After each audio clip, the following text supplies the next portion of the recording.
લક્ષ્ય ન્યૂઝ, એક નજર, એક લક્ષ્ય. મહિલાઓના આત્મસન્માન અને ગૌરવની ઉજવણીનો આ એક વિશેષ દિવસ છે. જિલ્લા કલેક્ટર શ્રી મિહિર પટેલ. મહિલાઓના આત્મસન્માન અને ગૌરવની ઉજવણીનો આ વિશેષ દિવસ છે. જિલ્લા કલેક્ટર શ્રી મિહિર પટેલ. બનાસકાંઠા જિલ્લા કલેક્ટર શ્રી મિહિર પટેલના અધ્યક્ષસ્થાને પાલનપુર નગરપાલિકા ટાઉન હોલ ખાતે જિલ્લા કક્ષાનો આંતરરાષ્ટ્રીય મહિલા દિવસ ઉજવાયો હતો. આ કાર્યક્રમમાં મહિલાઓના સર્વાંગી વિકાસ અને સશક્તિકરણ અંગે વિગતવાર માહિતી આપવામાં આવી હતી. આ પ્રસંગે જિલ્લા કલેક્ટર શ્રી મિહિર પટેલે મહિલાઓને મહિલા દિવસની શુભેચ્છાઓ પાઠવતા જણાવ્યું હતું કે સમાજના સર્વાંગી વિકાસ માટે મહિલાઓનું સશક્તિકરણ એ ખૂબ જ આવશ્યક છે.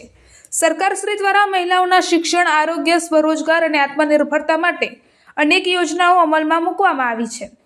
મહિલાઓને આ યોજનાઓનો લાભ લઈને પોતાના વિકાસ સાથે સમાજના વિકાસમાં યોગદાન આપવું જોઈએ. સમાજના દરેક ક્ષેત્રમાં મહિલાઓનું યોગદાન અત્યંત અગત્યનું રહ્યું છે. પરિવારથી લઈને ગ્રામ્ય, જિલ્લો, રાજ્ય, રાષ્ટ્ર અને સમગ્ર વિશ્વના વિકાસમાં મહિલાઓની ભૂમિકા અદ્ભુત છે અને પ્રેરણાદાયી છે. મહિલાઓ વિના જીવનની કલ્પના કરવી પણ અશક્ય છે. કલેક્ટરશ્રીએ જણાવ્યું હતું કે સમયની સાથે સમાજની વિચારધારામાં પણ પરિવર્તન આવવું ખૂબ જ જરૂરી છે. આજના સમયમાં પુરુષો જે કામ કરી શકે છે તે તમામ કામ મહિલાઓ પણ સમર્થ રીતે કરી શકે છે. મહિલાઓના આત્મસન્માન અને ગૌરવની ઉજવણીનો આ વિશેષ દિવસ છે. તેથી સમાજમાં મહિલા પ્રત્યેની સકારાત્મક વિચારધારા વિકસાવવાની જરૂર છે. કલેક્ટરશ્રીએ જણાવ્યું હતું કે ઉત્તર ગુજરાતના વિસ્તારમાં કદાચ પ્રથમ મહિલા બેગ પાઇપર બેન્ડ તરીકે અંબાજી ખાતેના શક્તિ સેવા કેન્દ્ર દ્વારા શરૂ કરાયેલી બેગ પાઇપર બેન્ડ ગૌરવની બાબત છે.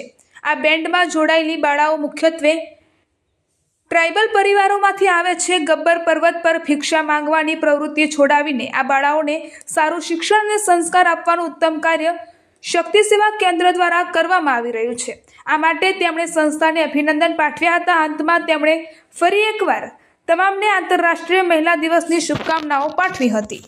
આ કાર્યક્રમ દરમિયાન વિવિધ ક્ષેત્રે નોંધપાત્ર કામગીરી કરનાર મહિલાઓ, દીકરીઓ અને કિશોરીઓનું સન્માન કરવામાં આવ્યું હતું. આ ઉપરાંત મહિલાઓને પ્રોત્સાહન રૂપે વિવિધ યોજનાઓના લાભાર્થીઓને સહાય અને પ્રમાણપત્રનું વિતરણ પણ કરવામાં આવ્યું હતું. આ પ્રસંગે મહિલા કલાનિધિ ટ્રસ્ટ કાણોદરના શ્રીમતી રશ્મિ હાડાએ જણાવ્યું હતું કે અમે ટ્રસ્ટ દ્વારા છેલ્લા 20 વર્ષથી મહિલાઓને પગભર બનાવવા કામગીરી કરી રહ્યા છીએ. દર વર્ષની જેમ આ વર્ષે પણ 8મી માર્ચ નિમિત્તે મેં 10 દીકરીઓને ₹25,000ની એફડી આપી છે. કુલ 10 એફડી અને 5 દીકરીઓને તેજસ્વી સન્માન આપવામાં આવ્યું છે.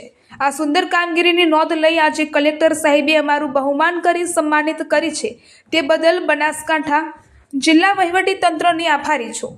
આ કાર્યક્રમમાં પાલનપુર નગરપાલિકા પ્રમુખ શ્રી ચિમનભાઈ સોલંકી, ડીસા નગરપાલિકા પ્રમુખ શ્રી નીતાબેન ઠક્કર, પ્રોગ્રામ ઓફિસર શ્રી ઉષાબેન ગજ્જર, જિલ્લા અધિકારીઓ, વિવિધ વિભાગના પ્રતિનિધિઓ, મહિલાઓ અને મોટી સંખ્યામાં બહેનો ઉપસ્થિત રહી આ કાર્યક્રમને સફળ બનાવ્યો હતો. અહેવાલ શ્રવણ સોલંકી, ધરણીધર ઢીમા.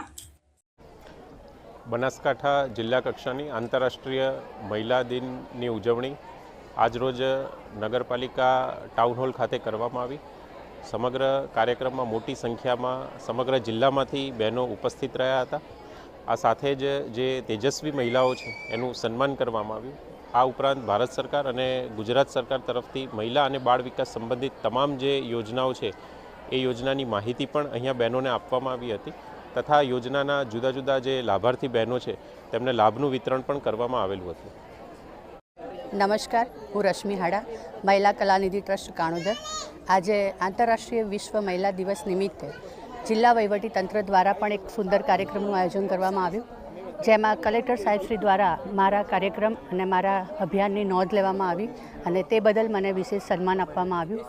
20 વર્ષથી મારી મહિલા કલાનિધિ ટ્રસ્ટ કાણોદરની સુંદર કામગીરી થાય છે અને અનેક પ્રોજેક્ટો થકી બનાસકાંઠાની દીકરી તરીકે જ્યારે કામ કરું છું ત્યારે આ વર્ષે પણ દર વર્ષની જેમ 8મી માર્ચ નિમિત્તે મેં 10 દીકરીઓને ₹25,000ની એફડી આપી અને એમને 10 એફડી અને 5 દીકરીઓને તેજસ્વીની સન્માન આપ્યું. આ વિશેષ નોંધ જ્યારે કલેક્ટરશ્રીએ લીધી ત્યારે આજે તેમણે બહુમાન કરી અને મને સન્માનિત કરી છે. તે બદલ હું બનાસકાંઠા જિલ્લા વહીવટી તંત્રની ખૂબ ખૂબ આભારી છું.